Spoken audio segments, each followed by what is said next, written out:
आज़म है। रसूल ने कहा है क़यामत के दिन सबसे पहला सवाल नमाज का होगा। बहुत सारे लोग 2023 में मर गए, मंत्री मर गए, इंजीनियर मर गए, आईएएस ऑफिसर मर गए, बहुत बड़े बड़े दिन के काम करने वाले लोग मर गए। तो फिर मुमकिन है कि 2024 आपके लिए मौत का पैगाम लेके आया हो सकता है कि कल आपकी मौत हो, आपको खबर नहीं।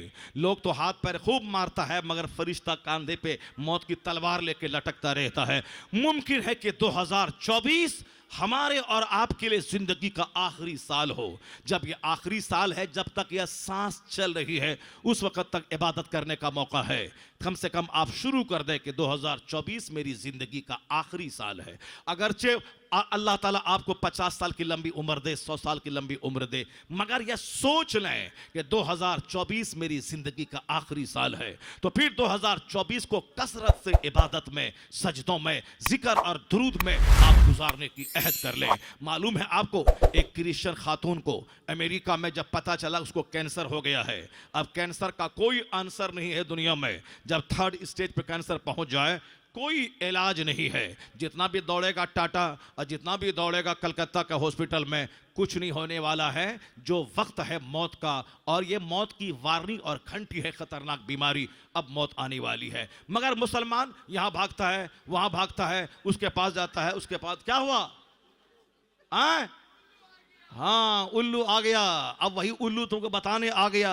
अब नाचना गाना कूदना मत, मुमकिन है कि कल मौत आ जाए। इसीलिए उस उल्लू को देख के सबक हासिल कर कि उल्लू मरेगा क़यामत के दिन तो ये जहन्नम में नहीं जलेगा। जानवर मिट्टी हो जाएगा।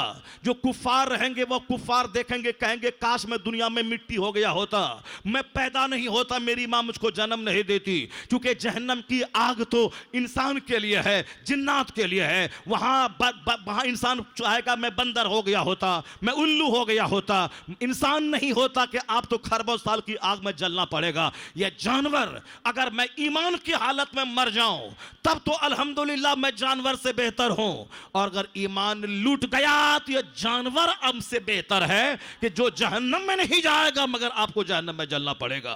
बहुत बड़े बुजुर्ग से किसी ने कहा था कि आएम बाबा, ये हमारी गाय की दुम अच्छी है या तुम्हारी दाढ़ी अच्छी है? अगर आज कोई पीर साहब को या हामी को कोई बोल दे तो मेरा 10 आदमी है यहां चाहने वाला, वो बोलेगा चेहरा लाल कर दूंगा तमाचा मारकर, मेरे हजरत को तुमने क्यों बोला कि दाढ़ी के बाल अच्छे हैं या गाय की पूंछ अच्छी है? क्यों बोला? बदतमीज, बेहया, बेशरम। उस्ताद का, आलिम का यही अदब है। मारेगा 2-4 तमाचा, चेहरा लाल करेगा। मगर नहीं, वो मेरे शेख थे हजरत मालिक बिन दिनार। जब कहा उस तेलिन ने कि मेरी गाय की दुम अच्छी है या तेरी दाढ़ी के बाल, तो बाबा को गुस्सा नहीं आया। आजकल बाबा को गुस्सा बहुत आता है, क्योंकि बाबा गुटखा खाता है, बाबा बीड़ी पीता है, बाबा सिगरेट पीता है, बाबा गरम गरम चाय 25 बार पी लेता है। जिक्र नहीं, दरूद नहीं, कलमा नहीं, तस्बीह नहीं, तिलावत नहीं, मगर गरम गरम चाय बाबा पीता है और गोश्त डेली खाता है। मुरीद बोलता है कि बाबा ये कलेजी है, ये गुर्दा है, और ये फेफड़ा है, ये सीने की हड्डी है, ये बाजू का गोश्त है। बाबा देता जा रहा, बाबा खाता जा रहा है। और जब बाबा खातेगा तो बाबा सोएगा, बाबा सोएगा तो टोकरी की तरह निकलेगा। फजर गायब, जोहर गायब, अजान होगी, बाबा बाथरूम जाएगा। तो आजकल का बाबा बाथरूम जाने वाला, अजान के बाद बाथरूम जाने वाला, खा खा के सो करके पेट ऊंचा करने वाला, वो बाबा था जो कम खाता था, जो कम बोलता था, जो कम सोता था। जो ज्यादा खाएगा ज्यादा बोलेगा, जो ज्यादा बोलेगा ज्यादा सोएगा, जो ज्यादा सोएगा खोएगा। वो आदमी वह जो कम खाता हो, जो कम बोलता हो, कम सोता हो, तब वह बाबा रात भर जागता था। तो फिर रात भर जागने में दुआ करता था। बाबा उस दुआ से कौम की तकदीर बदलती थी। आसपास के 40 घरों पे उनके सजदे के सदके में रहमतों की बारिश होती थी।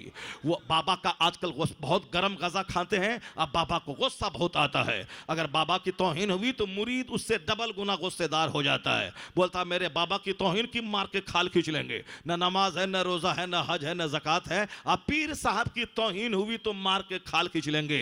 ये पंचनोग्राम में, तपस्या में, इन इलाकों में बहुत पीर बाबा है, ना नमाज है ना रोजा है, बस पीर बाबा बने हुए हैं। काला बाबा, पीला बाबा, लाल बाबा, हरा बाबा। इन्हीं गली कुचों में जाकर के जाहिलों को, गरीबों को उल्लू बनाना है। काला बाबा, पीला बाबा, नीला बाबा, और काला कपड़ा काला बाबा, लाल कपड़ा लाल बाबा, पीला कपड़ा पीला बाबा। जो पीला कपड़ा पहन के मुरीदों को बेचारा गरीब बन के साहब रेडी चला के 2 टका कमाया है और 1 टका पीर को तोहफा दिया है, उसी में मस्त है, खा खा के सोया है। अभी हम एक जगह गए थे 10 दिन पहले मध्य प्रदेश में, बोला ये पीर बाबा बड़ा बड़ा बाबा है और ये इनके बाप का मजार है। तो हमने बाद में सुना कि बाप का मजार है, मगर मैं जिस तरह की बातें करता हूं उस तरह की बातें मैंने की। वह शख्स अच्छा नहीं है जो बाप की कब्र की चादर बेच के खाता हो। बाप बेटा वो है जो अपने बाप का मान सम्मान ऊंचा करता हो, ताकि आने वाला दिन लोग देखें उनके बेटे को तो लोग कहें जब बेटा इतना बेमिसाल है तो बाप कितना बेमिसाल होगा। इसलिए तो मैं कहता हूं आजकल बोलापन, मेरा बाप मेरा बाप मेरा बाप मेरा बाप मत बोल। तू क्या है? तेरा बाप बड़ा था, तू क्या है? ये मत बोल मुजाहिद मिल्लत को देखा, मुफ्ती आजम हिंद को देखा, मैं फला मिल्लत को देखा। 50 मिल्लत रहते हैं स्टेज पर और आपस में कोई मिल्लत ही उन मिल्लतों की नहीं रहती है। ये फला मिल्लत फला मिल्लत फला मिल्लत सब आपस में टूटे हैं और कोई आपस में मिल्लत नहीं रहती इन मिल्लतों की। ये बाबा है, मैं मुजाहिद मिल्लत से मुरीद हूं, मैं मुफ्ती आजम हिंद से मुरीद हूं। क्यों घमंड? तेरा घमंड बोलता है कि मुफ्ती आजम हिंद कुछ नहीं थे, तेरा गुरूर बोलता है मुजाहिद मिल्लत कुछ नहीं थे। क्यों अपने से अपने उन बुजुर्गों की तौहीन करवाता है? तो इतना आजिज़ो खाकसार रह, इतना बड़ा नमाजी रह, इतना बड़ा इबादत गुजार रह। लोग तुझसे पूछें ये बता दे तू किससे मुरीद है। जब तू इतना इबादत गुजार है तो तेरा पीर कितना इबादत गुजार होगा। अपने घमंड, अपने सूखापन से अपने पीर को बदनाम मत कर, बल्कि इस कदर तू गीला बन जा, इस कदर नेक बन जा कि लोग कहें पूछें तुझसे तू किसकी सोहबत में रहा, किन के हाथ पर तूने हाथ दिया और तू किसका मुरीद हुआ कि जिसकी झलक तेरे अंदर पाई जाती है। सब सूखे हो गए। मस्जिद बना के नाम ऊंचा करना, मदरसा बना के नाम ऊंचा करना, मीनार बना के नाम ऊंचा करना, यानी खोखली राजनीति करना। अब जरा आखिर में मेरी बात गौर से सुनिए, जिसके चलते आप परेशान हो रहे हैं। जब लता मंगेशकर कहती है जो मैं चाहती थी नहीं मिला, वह क्या चाहती थी? सुकूने दिल, सुकूने कल्ब।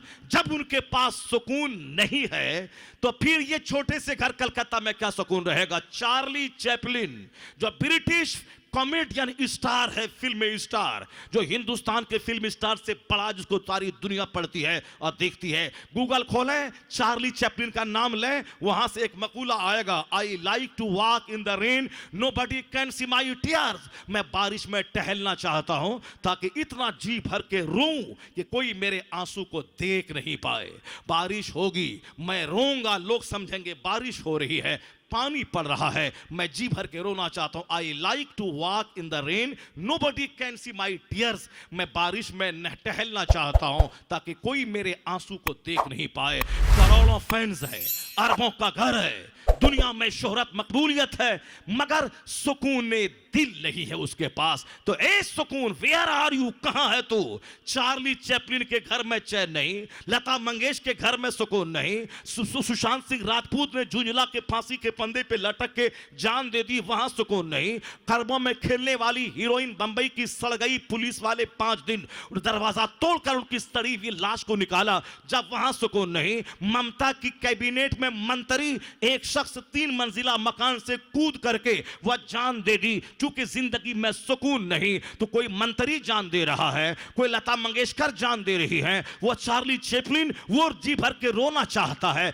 इसका मतलब ये निकला कि जहां तू सुकून ढूंढता पियानो बजाने में, नाचने गाने में, गोवा में डुबकी लगा के नंगे बालू पे सोने में, करोड़ों का घर है कलकत्ता में, मगर ये कश्मीर में जाके वहां दुबरी पे अब बालू पे सो करके एंजॉय करना चाहता है। ये तो अज़ाबे इलाही है कि करोड़ों का घर छोड़ के तू रेत पे आके जंगल में सो के एंजॉय करना चाहता है। जिस घर में इबादत तिलावत ना हो वहां शैतान का बसेरा, जहां शैतान हो वहां दिल कैसे लगेगा? जब सुकून चार्ली के पास नहीं है, लता के पास नहीं है, अंबानी के पास नहीं है, टाटा के पास नहीं है, मुकेश के पास नहीं है, तो फिर तेरे पास सुकून कहां से मिलेगा? तो सुकून है कहां? कुरान जवाब देता है, है अला बिज़िक्रिल्लाह तत्मइन्नुल कुलूब, जान ले दिलों को आराम अल्लाह के जिक्र में मिलता है। जहां जिक्र है वहां सुकून है, जहां सजदा है वहां सुकून है, जहां तिलावत है वहां सुकून है, जहां दुरूद है वहां सुकून है। अपने किराए के घर को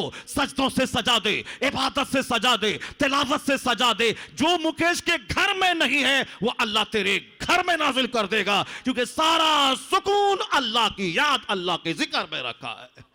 अला बिज़िक्रिल्लाह तत्मइन्नुल कुलूब, जान ले कि दिलों को चैन अल्लाह के जिक्र में मिलता है, दिलों को सुकून अल्लाह की याद में मिलता है। यह जिंदगी आज है कल खत्म, यह पानी का बुलबुला आज है कल खत्म। हुजूर ने कहा था जब सुबह करो तो शाम का इंतजार मत करो, शाम करो तो सुबह का इंतजार मत करो। अपने आप को मुर्दों में शुमार कर ले। 2024 जिंदगी का आखिरी साल समझ लें। फजूल बातों से, फजूल घूमने से, फजूल दोस्ती से परहेज करें। एक सिंसियर लाइफ और एक रिस्पॉन्सिबल लाइफ, जिम्मेदार लाइफ। हुजूर ने कहा है मिन हुस्न इस्लामिल मर तर्कहु माला यानी, एक मोमिन के इस्लाम का हुस्न यह है जो गैर ज़रूरी चीज़ें हैं सबको छोड़ दे। गैर ज़रूरी घूमना, गैर ज़रूरी सोना, गैर ज़रूरी खाना, गैर ज़रूरी शादी ब्याह, अकीका, बर्थडे पार्टी में खर्च करना, सारी अननेसेसरी चीज़ों को छोड़ दे। सिर्फ रसूल पाक की सुन्नतों को अपनी ज़िंदगी में नाफिज कर लें। फिर क्या हाल होगा? जिनकी सुन्नत पे अमल करेंगे उनकी नज़र में आप रहेंगे।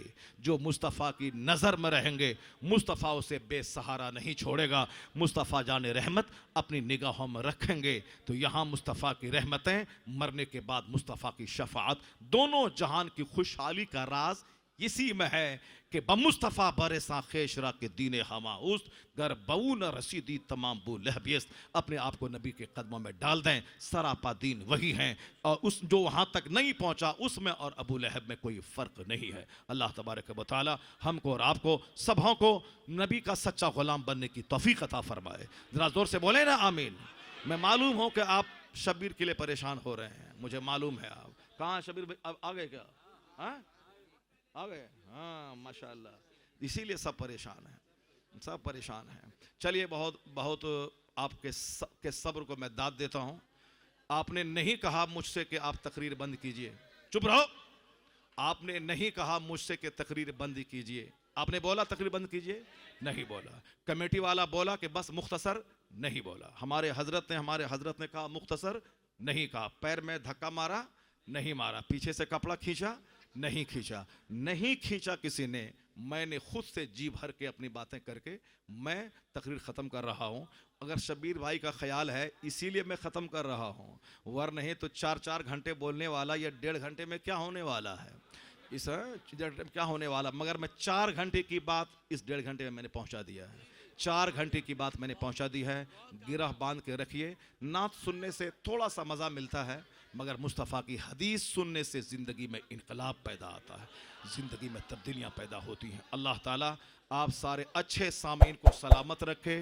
अल्लाह ताला इन बातों पे मुझे और आपको भी अमल करने की तौफीक अता फरमाए। आमीन। व आखिरु दाअवाना अनिल हम्दुलिल्लाहि रब्बिल आलमीन। अस्सलामु अलैकुम व रहमतुल्लाहि व बरकातुहू।